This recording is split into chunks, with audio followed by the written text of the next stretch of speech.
Бүгінгі видеомызда біз мына бұзық баламыздың туған күні қалай өткенін көрсететін боламыз. Қостың ба? Иә, қостым. Ая. Happy birthday to you.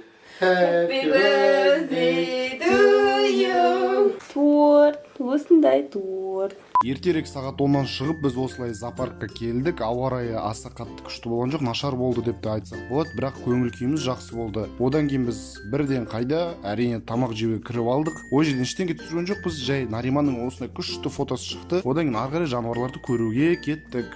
Негізі біз неге зоопаркты таңдадық? Өйткені Нариманға осылай жануарларды көрсетейін дедік. Білмеймін, оның есінде енді бұл естелік ретінде қалмайтын да шығар, бірақ видео ретінде әлбетте қалады, және өскен кезде оны көрсетеміз. Міне мына жерде біз жирафты көрдік, керікті яғни, және қарасақ адамдар оған тамақ беріп жатыр екен. Келушілерге тамақ беруге болады екен, және біз де бергіміз келді, бірақ қарасақ жай бір веточка алма анау-мынауды беру үшін жануарға 1000 теңге екен. Жарайды деп енді өзіміз іздедік, кімге тамақ беруге болады деп. Нарикос.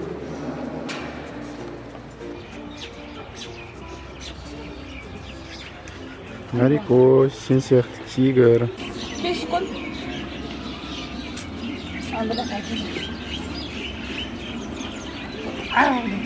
Мынау бізде мүйіз тұмсық, шын айтайын көрген кезде кішкене алаңдап кеттім, өйткені бірнеше тонналық жануар саған жүгіріп келсе сені шашып жібере алады. Бірақ зоопаркта барлығы жақсы істелінген, адамдар жануарларға және де жануарлар адамдарға ешқандай қауіп төндірмейді. Солай біз жүріп пілді көріп қалдық, пілге тамақ бердік. Және алдында айтқандай қай жануарға тамақ берсек екен деп іздеп жүрдік, және алдымызда піл шықты, сол пілге тамағымызды бердік. Әйелімнің айтуынша пілге осындай ең алып сүтқоректі жануарға тамақты берген кездің өзі күшті эмоциялар тудырады. Кішкене шошып тұрасың, бірақ көңіл күйің жақсы болып көтеріледі екен.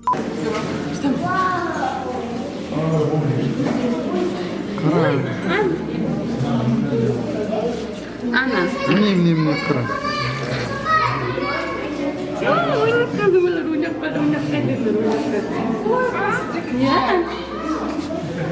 Біреуге алмалықтарға оны. Қайдан білдің? Қарсы?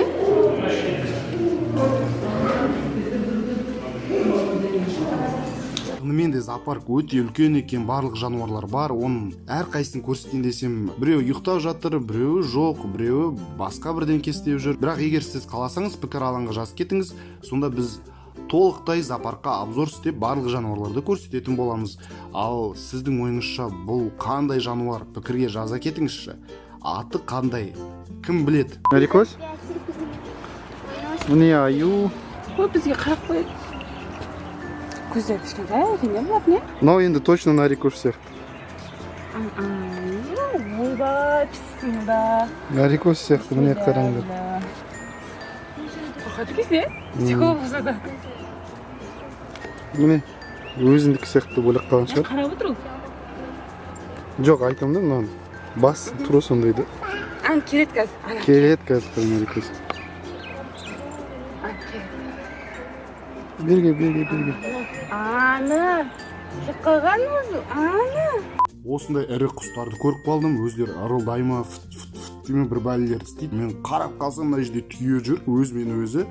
Адамдар кішкене шошып кетті, кейбір адамдар оларды көріп өзімде біртүрлі болып қалдым. Құс та өзі ана түйеге шауып жатыр, және балам не болғанымен ештеңеден қорықпады, сол бір қызық болды. Айтпақшы достар, қараңызшы, осылай фламинголар не мынандай қоршаулардың ішінде жүр, бөлме сияқты, мен түсінбедім.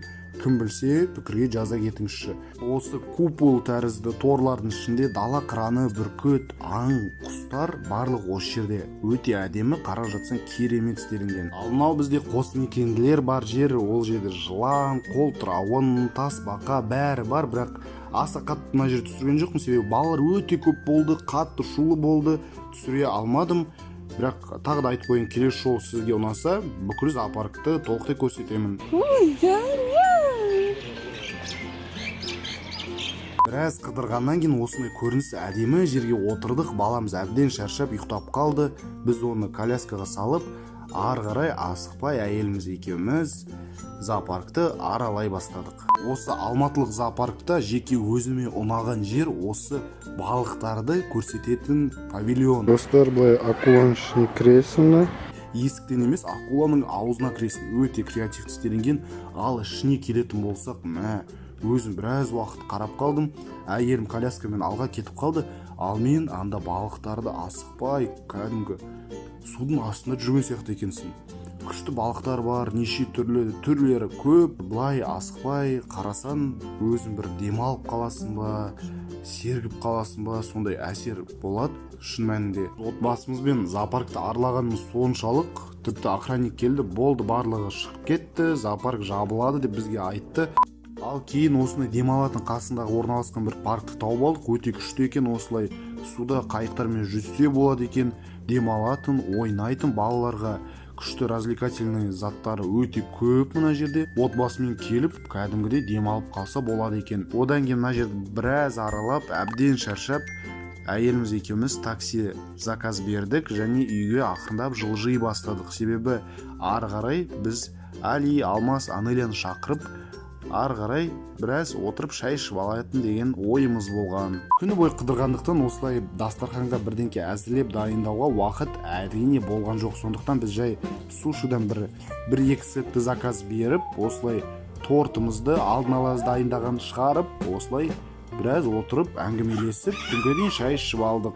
Күніңменен, туған күніңменен, туған күніңменен көші, туған күніңменен.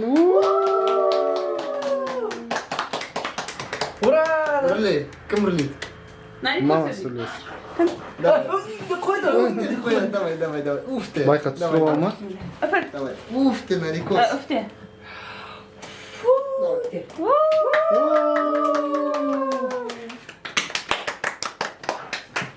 Свет қосайық.